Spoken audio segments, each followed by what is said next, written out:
Hi there, I'm Java Jim with First Line Equipment, and today in front of us we have the Bezzera Matrix Double Boiler Espresso Machine. We're going to be going over on how to change over from a tank mode to a direct plumb mode, as well as draining the machine through the drip tray and also regulating the pump pressure from the bottom of the unit. As you can see, the machine is laying on its front side, and you want to make sure the water reservoir is empty and removed. Just to go over real quickly on the draining, we have our drip tray out. We have our Allen key tools here, and you want size 3/16 on the Allen key.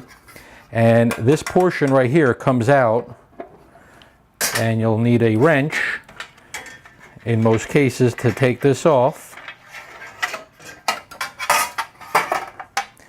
And to make this work correctly, because if you use a drip tray with this opening, chances are it's going to come in underneath the drip tray here and not get into the catch basin that's on the bottom of the frame. There's a gasket and a holding nut here for the bottom. The difficult part is to get this screw nut here outside of the bigger one and then reassembling it back in without the little Allen key nut on the inside. Like this, it will make a nice straight down drip into the catch basin on the drip tray located back down here. If you look here is where your hose connects for draining. The hose is already included and just basically held in by friction, and then a clamp which you'll use pliers and then place it on the second or the third ring back here to hold that. And this is approximately about 1 meter on this drain hose. So the drain should be within 1 meter. When you're connecting the drain hose, what you'd like to have is that the drain hose drops 1 inch for every 12 inches across, and that's a minimum standard. If you have a 12-inch horizontal without a 1-inch drop, coffee grinds will get stuck and create a backlog, which will end up back into the catch basin of the drip tray. For plumbing in the machine, there is a cap on the inlet valve or the inlet elbow. To remove the cap, just get a crescent wrench, loosen it, unravel by hand. Again, make sure the tank cap is in. There's a cap that needs to go on the bottom of the water reservoir on the platform. On the included hose with the machine, also with that cap, is this gasket. And this gasket needs to be placed in here into the fitting and then placed over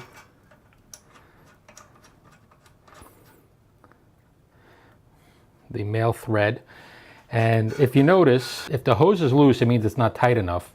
And general rule of thumb is I like to hand tighten until the hose is pretty secure, and then get your wrench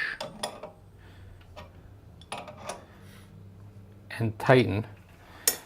And without a gasket, you can tighten it with 1/4 or 1/8 of a turn. But with the gasket, you'll need a little more to tighten. A lot of cases, I don't put the gasket in there, but since it's included the machine, I would put it in. And the key is to make sure you have no water leaks, is that the hose is secure, that this portion is not loose.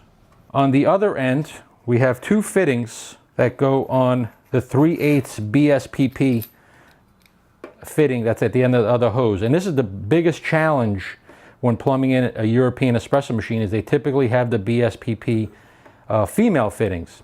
So here at First Line, we have the 3/8 BSPP male thread that goes into the female of the hose, and the other side is 3/8 standard adapter flare fitting. So if you use a flare on the other side, we do have. The other solution we have is V310, and there's 3/8 and 3/8 BSPP. And you'll tighten this one, and as you can see, the hose is tightened again 1/8 of a turn between those two.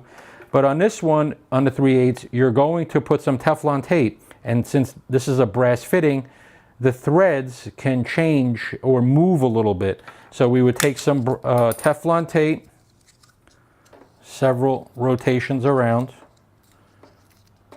and I'm going to cut short on that. And then you'll take your fitting on this end and tighten on. And you will hear some squeaking, but you're going to get it to where it's in as far as possible. And this typically will be a one-time only installation. If you remove it, it may not work. And what happens is the BSPP, the threads are a different pitch than an American or National Pipe Thread standard. So you want to basically cross-thread it. The brass is going to shift on the threading. So this will also create a pretty circuit connection. So we do have two solutions on this connection of the water line. And also one thing to note is, which is really important, cold water coming in. And then the other thing is you want to make sure that the water line pressure is not greater than, say, 35 or 40 psi for the Bezzera matrix double boiler or the Duo model as well. In the box with the matrix or the Duo, you'll see a little parts bag with a cap and two O-rings and a typically red gasket here. We'll take these two out. This gasket is for the direct plumb hose to the connection to the machine. So the hose that gets connected to the machine, that's included with the machine, this is the gasket for there. This cap, when you plumb in the machine, needs to sit into the connection of the water tank to the bottom of the platform. This is very easy to put in. It just basically pushes in, and you could put a little twist to turn it in. However, once you put this in, I've noticed that it's been extremely difficult sometimes to get this out. That's why I'm not pushing this in. If you do want to get it out, best to try to twist and pull, and then leverage a flathead screwdriver in here to try to yank it out, because this can be difficult at times. So after you've plumbed it in, or if you're using tank mode and you want to adjust the pump pressure, there is a rotary vane pump that's right here. You're going to need two flathead screwdrivers. One is going to be to remove the cap, and this is just so it doesn't get dirty in there from splashing water and so forth.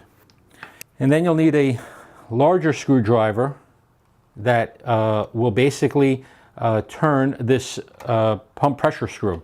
Now the first step is, if you look, there's a holding nut right here. This holding nut is basically so the screw doesn't move from the vibration of the machine or moving the machine. So the first step is to loosen the screw, and then if you want to increase the pressure, take the nut, bring it out, and then rotate the screw clockwise to increase the pressure. Now once you get the right amount of pressure, you will have to turn on the machine, put the either if it's plumbed in or tanked, turn it on. It doesn't have to heat up, but check the pump pressure on the display. Once you have the right pump pressure, what you're going to do is then you'll turn the nut, tighten it, and so it holds basically the screw. Now another little trick that I like is I'll come back, say 1/8 of a turn, tighten, and then bring it forward 1/8 of a turn to get to that pump pressure. So like this, the nut is really tight without having to get a socket wrench in there to tighten the nut. And you don't want to over tighten this because this is plastic. Now to reduce the pressure, we'll go counterclockwise. Okay, tighten the nut, and then about 1/8 of a turn to tighten the nut. Or you can use a socket wrench to tighten the nut right there, and then put the cap back on, and then you're all set. Just going over the bottom of the machine, you'll see some warranty stickers here by Bezzera. Sometimes these will break in shipping to us or shipping out to you. Even just pressing on them here, they may break. So no concern, we handle the warranty here at First Line Equipment for Bezzera for machines sold through us. You also notice the access panel here to access the bottom machine, held in with Allen key screws. And then below that here is your catch basin for the drip tray for any drain water and coffee grinds that are going to exit through the drip tray. That's pretty much the bottom of the machine. We really hope you enjoyed this video. We appreciate you watching. If you have any questions, please ask below or on the web page for the machines. And we do have a Q&A feature. You can ask your questions there as well. Again, we appreciate you watching. Thank you and have a great day.